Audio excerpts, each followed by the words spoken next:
प्रथम थिस्सलुनीकियों अध्याय 5। हमारा आदर्श नहीं परमेश्वर को इसराइल पर क्लेश और पूर्व क्लेश क्यों भेजना पड़ा? मेघारोहण क्लेश से पूर्व है। तो आज हम कई चीजों पर गौर करेंगे, लेकिन पहले मैं आपसे पूछना चाहता हूं कि क्या आप बच गए हैं? इसलिए चाहे आप यहूदी हो या गैर यहूदी, उद्धार पाने के लिए तुरंत सुसमाचार पर विश्वास करें। मैं उस सुसमाचार की घोषणा करता हूं जिसके द्वारा तुम बच जाते हो, कि पवित्र शास्त्र के अनुसार मसीह हमारे पापों के लिए मरा और गाड़ा गया और पवित्र शास्त्र के अनुसार तीसरे दिन जी भी उठा। प्रथम कुरिन्थियों 15 अध्याय का 1 से 4। अतः हमें यह विश्वास करना होगा कि मसीह हमारे पापों के लिए क्रूस पर मरा, दफनाया गया और हमारे हृदय में पुनः जीवित हुआ और तब उद्धार पाएगा। तो परमेश्वर कहता है कि हमें बाइबल का अध्ययन उसके तरीके से करना चाहिए। अपने आप को परमेश्वर का ग्रहण योग्य और ऐसा काम करने वाला ठहराने का प्रयत्न करो जो लज्जित होने न पाए और जो सत्य के वचन को ठीक रीति से बांटता हो। दूसरा तीमुथियुस 2 का 15। सारी बाइबल सत्य है, परंतु हमें उसके स्वर्गीय समूह के सत्य को उसके सांसारिक समूह के सत्य से अलग करना होगा। इसलिए यदि आप अभी भी निश्चित नहीं हैं कि आप बचाए गए हैं, तो रोमियो अध्याय 1 से 5 तक को बार बार पढ़े जब तक कि आप निश्चित न हो जाए कि आप मुक्ति पाए हैं। और यहाँ प्रश्न यह है कि क्या आप जानते हैं कि संसार की नींव रखने से पहले परमेश्वर के पास एक रहस्य था, और यह पौलुस को दिया गया था। पौलुस लिखता है, अब उसके लिए जो मेरे सुसमाचार के अनुसार तुम्हें स्थापित करने की शक्ति रखता है। हमने अभी रहस्य के प्रकाशन के अनुसार उनके सुसमाचार और यीशु मसीह के उपदेश को पढ़ा है। यह मसीह की स्वर्गीय सिमकाई है, जिसे संसार के आरंभ से ही गुप्त रखा गया था। रोमियो 16 के 25। परमेश्वर ने यह बात इतनी गुप्त रखी कि वह स्वर्ग में रहने के लिए मसीह की देह बनाने जा रहा था। अतः हम सिखाते हैं कि यीशु मसीह ने लगभग 2000 वर्ष पहले इसराइल के प्रति अपनी सांसारिक सेवकाई बंद कर दी थी और प्रेरित पौलुस के माध्यम से अपनी स्वर्गीय सेवकाई शुरू की थी, जो प्रेरितों के काम 9 में शुरू हुई और मेघारोहण पर समाप्त हो। तो यहाँ पर संपूर्ण बाइबल और यह पीला भाग्य है, जिसमें मसीह का दमिश्क के मारू पर तरसुस के शाऊल के सामने प्रकट होना और हमें स्वर्गारोहित करने के लिए प्रकट होना दर्शाया गया है। रोमियो से फिलेमोन तक हमें दिए गए निर्देश हैं, परमेश्वर की स्वर्गीय योजना। और फिर हमारे स्वर्गारोहण के बाद परमेश्वर 7 वर्षों का क्लेश आरंभ करेगा और फिर पृथ्वी पर अपना राज्य स्थापित करने के लिए उसका दूसरा आगमन। अतः वह हमारे स्वर्गारोहण के बाद इज़राइल के कार्यक्रम को पुनः शुरू करेगा। अतः यहाँ समय रेखा में भविष्यवाणी, रहस्य, भविष्यवाणी तथा नीला बिंदु दर्शाया गया है, जो कि यीशु मसीह को अपने मसीहा के रूप में स्वीकार करने के लिए इस्राएल की दया का 1 वर्ष का विस्तार है। और ये लेव्य व्यवस्था 26 में इस्राएल के लिए दंड के 5 तरीकों के बारे में समझाया गया है।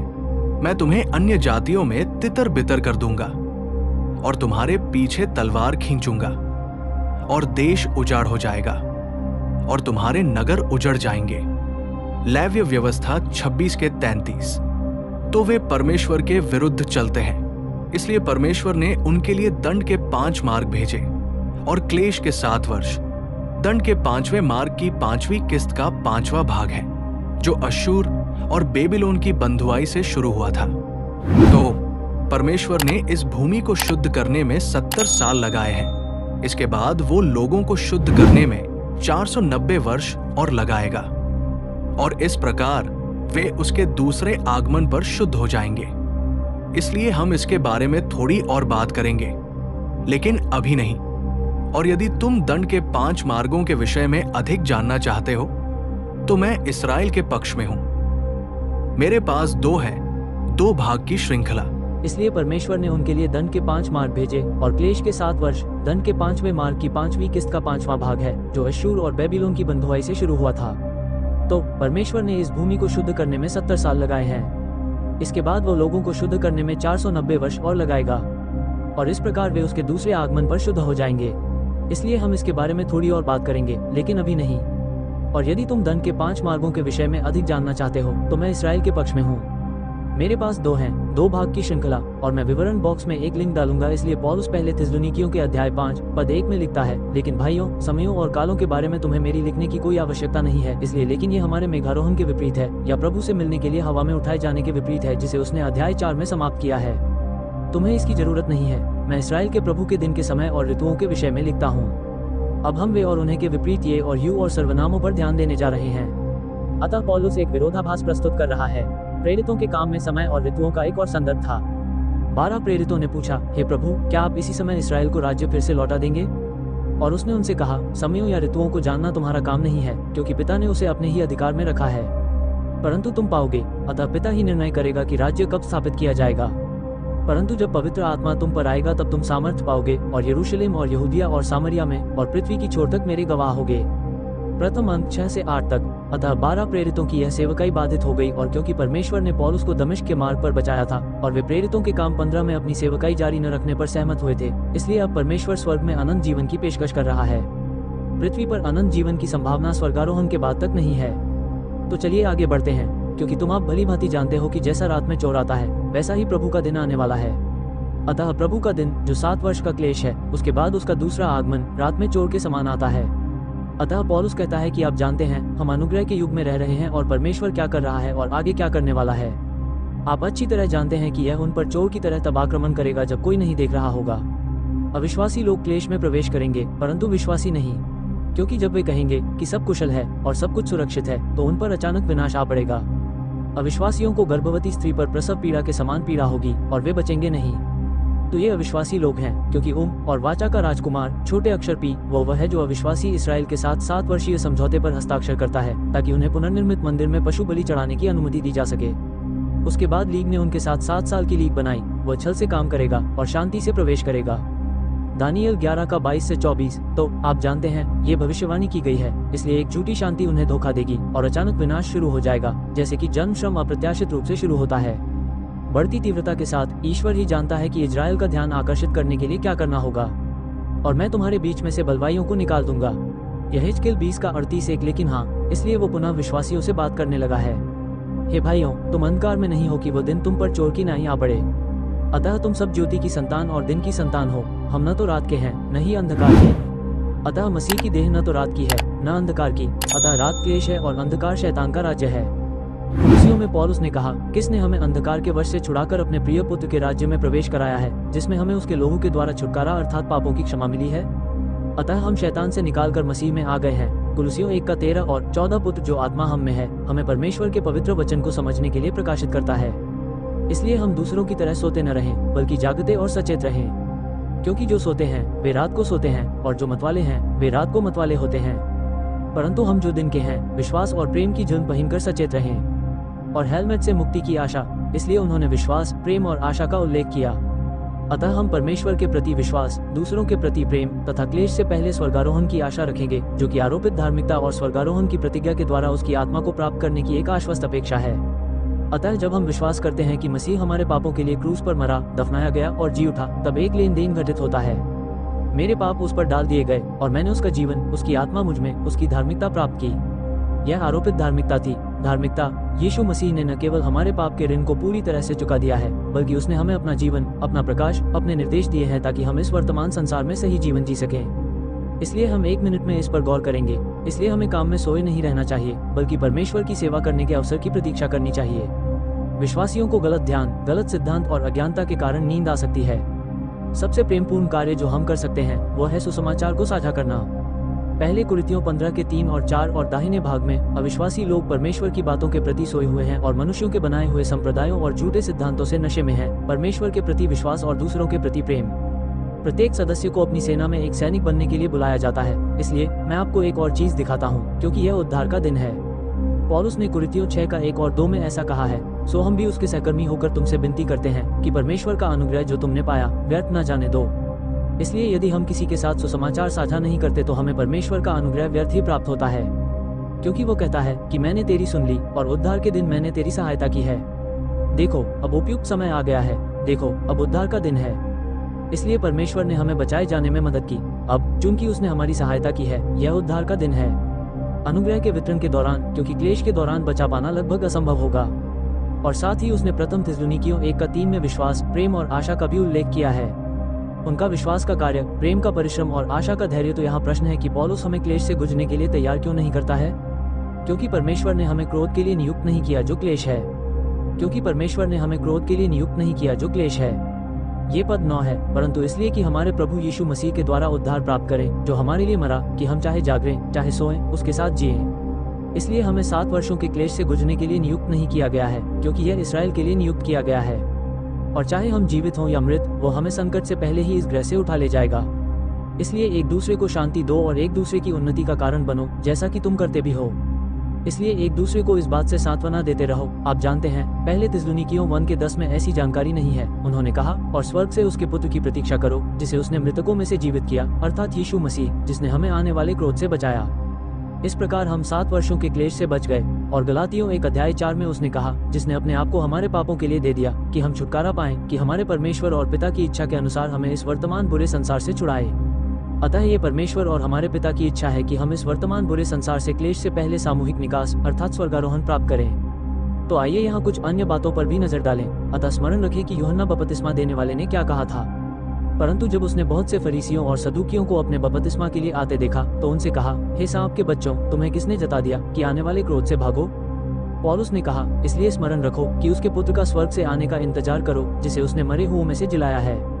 यहाँ तक कि यीशु ने भी हमें परमेश्वर के क्रोध से बचाया। सबसे पहले थिस्सलुनीकियों 1:10 आता है, क्रोध 7 वर्षों का क्लेश और मसीह का दूसरा आगमन है। अब यदि हम स्वर्गारोहण से पहले मर जाते हैं, तो मैं कहता हूँ कि हम आश्वस्त हैं और शरीर से अलग होकर प्रभु के साथ उपस्थित होने के लिए तैयार हैं। दूसरा कुरिन्थियों 5:8, तो आप जानते हैं कि हम जीतेंगे। किसी भी तरह हम फिर भी प्रभु के साथ रहेंगे। अब पतरस ने क्या कहा? इसलिए अपनी अपनी बुद्धि की कमर बांध लो और अंत तक सचेत रहो और आशा रखो। किस बात का अंत? क्लेश का अंत। इसलिए स्पष्ट रूप से उस अनुग्रह के विषय में सोचो जो यीशु मसीह के प्रकट होने पर तुम्हें मिलने वाला है।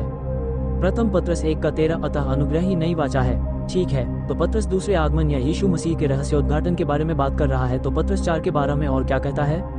उसने कहा, हे प्रियो, जो अग्नि तुम्हारे परखने के लिए है, इससे अचंभा न करो, मानो कोई अनोखी बात तुम पर बीत रही हो। क्लेश की भविष्यवाणी की गई थी, इसलिए यह कोई आश्चर्य की बात नहीं है कि उन्हें उससे गुजरना पड़ा। क्योंकि याद रखें, हमने लेवी व्यवस्था 26 के बारे में बात की थी। यहीं पर इसकी भविष्यवाणी की गई है तथा अन्य स्थानों पर भी। सो देखो, वह बादलों के साथ आने वाला है और हर एक आंख उसे देखेगी, और वे भी जिन्होंने उसे बेधा था, और पृथ्वी के सारे कुल उसके कारण विलाप करेंगे। फिर भी आमीन, प्रकाशित वाक्य 1 के साथ, इसलिए हर एक आंख उसे देखेगी और कोई उसे न देखेगा। जब वो आएगा तो यह स्पष्ट हो जाएगा, और यह परम प्रसाद की तरह कोई गुप्त बैठक नहीं होगी। अतः यह एक और समय है, क्योंकि हम नहीं चाहते कि आप उस दिन के लिए क्लेश की भविष्यवाणी के कारण मेघारोहण के समय पीछे रह जाएं। ये कहने का एक और तरीका है कि क्लेश इतना बड़ा है कि उसके जैसा कोई और नहीं है। ये याकूब के संकट का समय है, परंतु वो उससे भी बचाया जाएगा।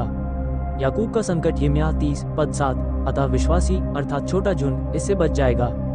मैं आपको यहाँ एक और बात दिखाना चाहता हूँ। मैं आपको दिखाना चाहता हूँ कि पतरस उसी दिन के बारे में बात कर रहा है जिस दिन यीशु मसीह अपने सांसारिक मंत्रालय में थे। पतरस ने मसीह के दूसरे आगमन का प्रचार ठीक वैसे ही किया जैसे मसीह ने अपनी पृथ्वी पर की गई सेवकाई में किया था। और उन्होंने यहेजकेल का उद्धरण दिया, प्रभु के उस महान और उल्लेखनीय दिन के आने से पहले सूर्य अंधकार में बदल जाएगा और चंद्रमा रक्त में बदल जाएगा।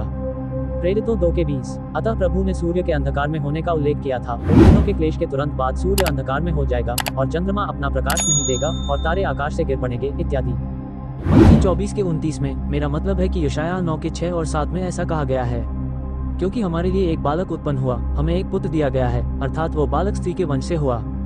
वह अब्राहम और दाऊद के वंश से था। हमें एक पुत्र दिया गया है और वह परमेश्वर का पुत्र है, जो परमेश्वर का सच्चा वास्तविक पुत्र है। और प्रभुता उसके कंधों पर होगी और उसका नाम अद्भुत युक्ति करने वाला, पराक्रमी परमेश्वर और अनंत काल का पिता रखा जाएगा। अतः वह शाश्वत पिता होगा, क्योंकि उसने उन्हें आत्मिक रूप से उत्पन्न किया है। वह शांति का राजकुमार होगा, क्योंकि जब वह पृथ्वी पर शासन करेगा तो शांति होगी। उसकी प्रभुता और शांति बढ़ती रहेगी, और दाऊद की राजगद्दी पर और उसके राज्य पर उसका शासन और न्याय और धर्म से उसे स्थापित करने का अब से लेकर सर्वदा तक अंत न होगा। सेनाओं के यहोवा की धुन से ये काम पूरा होगा, तो ये बात पक्की है। अतः उसके दूसरे आगमन पर हम जकरिया 12 में इसराइल के लिए प्रभु के वचन का बोझ पढ़ सकते हैं। प्रभु कहते हैं, जो आकाश को तानता है और पृथ्वी की नींव रखता है और उसके भीतर मनुष्य की आत्मा को आकार देता है। इसलिए परमेश्वर ने मनुष्य के भीतर उसकी आत्मा बनाई ताकि हम उसके साथ संवाद कर सकें। और उसने जकरिया 12:10 में कहा, वह जकरिया 12:1 था, और मैं दाऊद के घराने पर और यरूशलेम के निवासियों पर अनुग्रह की आत्मा उंडेलूंगा। यही नई वाचा है और प्रार्थनाओं की वाचा है, और वे मुझे ताकेंगे जिसे उन्होंने बेधा है, और उसके लिए ऐसा विलाप करेंगे जैसा कोई अपने एकलौते पुत्र के लिए विलाप करता है। हमें एक पुत्र दिया गया है और उसके लिए वैसा ही दुख उठाएंगे जैसा कोई अपने जेठे पुत्र के लिए उठाता है। इसलिए जब यीशु मसीह आएगा तो वे शोक मनाएंगे, क्योंकि जब वह पहली बार आया था तब उन्होंने उस पर विश्वास नहीं किया था। और आप जानते हैं, वे उस व्यक्ति को देखेंगे जिसे उन्होंने क्रूस पर छेदा था जब वह क्रूस पर मरा था। अतः ये परमेश्वर का वास्तविक पुत्र है जो दानियल के समय के अनुसार आया। वो ठीक समय पर था, लेकिन मसीह विरोधी को छेदा जाएगा और वह कहेगा, मर जाओ और फिर जीवित हो जाओ। और वह कहेगा, तुम्हें पता है मैं ही हूँ। तो चलिए आगे बढ़ते हैं। इससे पहले कि हम आगे बढ़ें, आइए हम परमेश्वर के राज्य पर नजर डालें, क्योंकि यह स्वर्ग और पृथ्वी से बना है। इसलिए पौलुस ने हमें लिखा कि हमारे प्रभु यीशु मसीह के परमेश्वर और पिता का धन्यवाद हो, जिसने हमें मसीह में स्वर्गीय स्थानों में सब प्रकार की आशीष दी है, जैसा उसने हमें जगत की उत्पत्ति से पहले उसमें चुन लिया था कि हम उसके निकट प्रेम में पवित्र और निष्कलंक हों।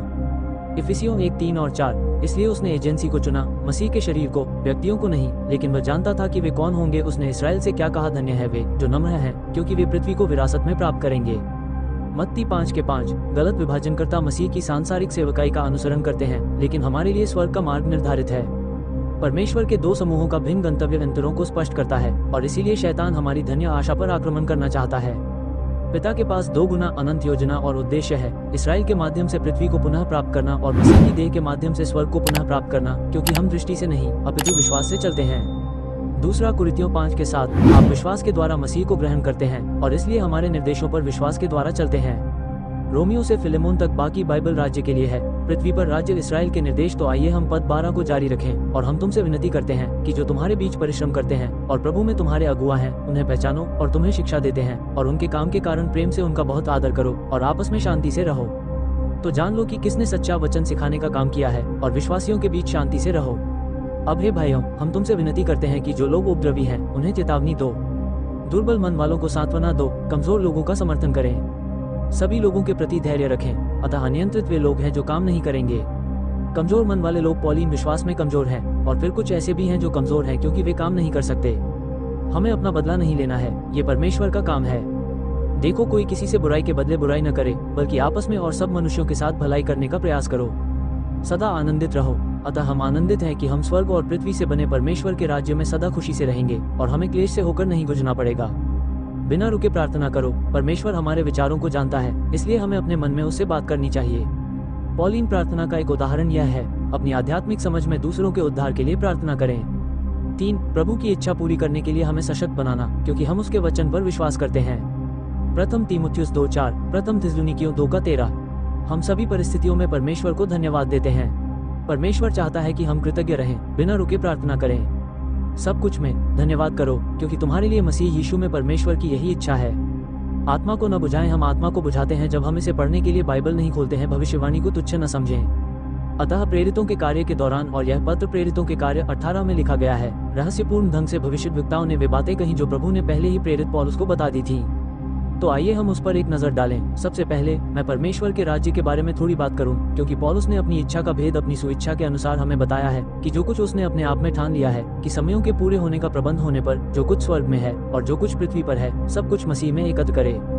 इफिसियों 1:9 और 10। अतः उसका एक ही राज्य होगा जिसमें स्वर्ग और पृथ्वी पर केवल विश्वासी ही होंगे। पर समयों की परिपूर्णता के प्रबंध में पौलुस ने रोमियो से कहा था, और मुझे विश्वास है कि जब मैं तुम्हारे पास आऊंगा तो मसीह के सुसमाचार की आशीष की परिपूर्णता के साथ आऊंगा। अतः प्रभु ने पौलुस से बातचीत की थी, और उसने रोमियो 15:29 में इस बारे में लिखा था कि जब वह रोम आएगा तो वह पूरे रहस्य को समझ लेगा, भले ही उसने इसे अभी तक लिखा न हो। प्रेरितों के कार्य के दौरान पौलुस द्वारा प्रेरणा से पत्र लिखे जाने से पहले मंडली में भविष्यद्वक्ताओं ने वह जानकारी कही थी जो मसीह ने पौलुस को पहले ही बता दी थी। परंतु पौलुस ने कहा कि प्रेरितों के कार्य के दौरान जो वरदान घटित हो रहे थे वे वास्तव में वरदान थे। याद रखें, ये पत्र प्रेरितों के काम 18 में लिखा गया है कि वे समाप्त हो जाएंगे। वो पहले कुरिन्थियों 8:13 में 8 से 13 तक लिखता है कि प्रेम कभी विफल नहीं होता, लेकिन चाहे भविष्यवाणियां हो वे विफल हो जाएंगी, चाहे भाषाएं हो वे समाप्त हो जाएंगी, चाहे ज्ञान हो वो लुप्त हो जाएगा। ठीक है, तो भविष्यवाणियां असफल हो जाएंगी, भाषाएं बंद हो जाएंगी। आप जानते हैं, अज्ञात भाषाओं में बोलने में सक्षम होना, दिया गया अलौकिक ज्ञान लुप्त हो जाएगा।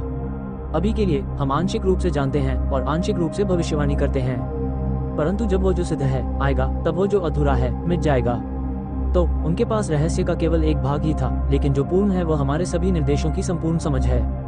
रोमियो ने फिलेमोन को पत्र लिखा, जब मैं बच्चा था तो मैं बच्चों की तरह बोलता था, मैं एक बच्चे की तरह समझता था, मैं एक बच्चे की तरह सोचता था, लेकिन जब मैं बड़ा हो गया तो मैंने बचकानी बातें त्याग दी।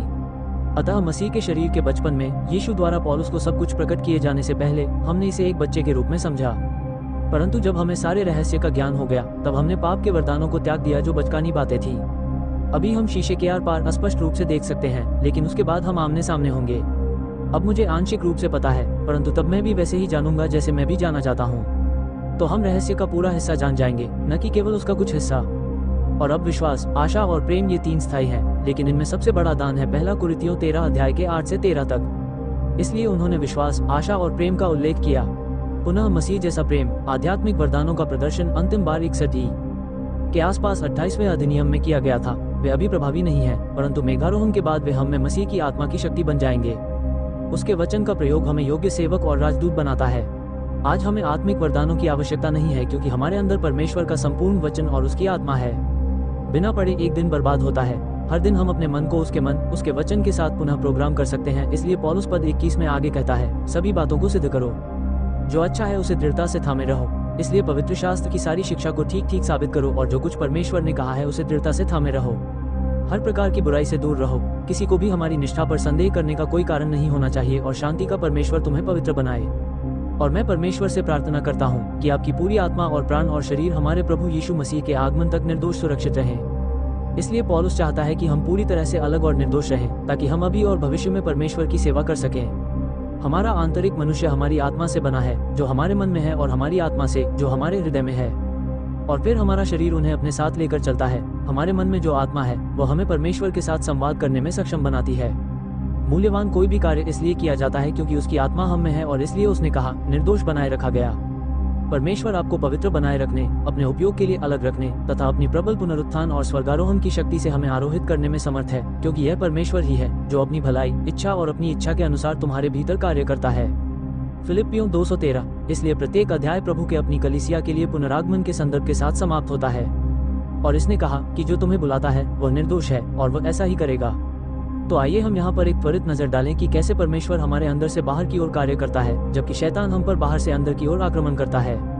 और शांति का परमेश्वर तुम्हें पवित्र करे। और मैं परमेश्वर से प्रार्थना करता हूँ कि हमारी प्रभु यीशु मसीह के आगमन तक आपकी पूरी आत्मा और प्राण और शरीर निर्दोष सुरक्षित रहे। 1 थिस्सलुनीकियों 5:23। परंतु याकूब कहता है कि यह ज्ञान ऊपर से नहीं वरन पार्थिव है। ये शरीर कामुक है, यही आत्मा है, और शैतानी यही मन है।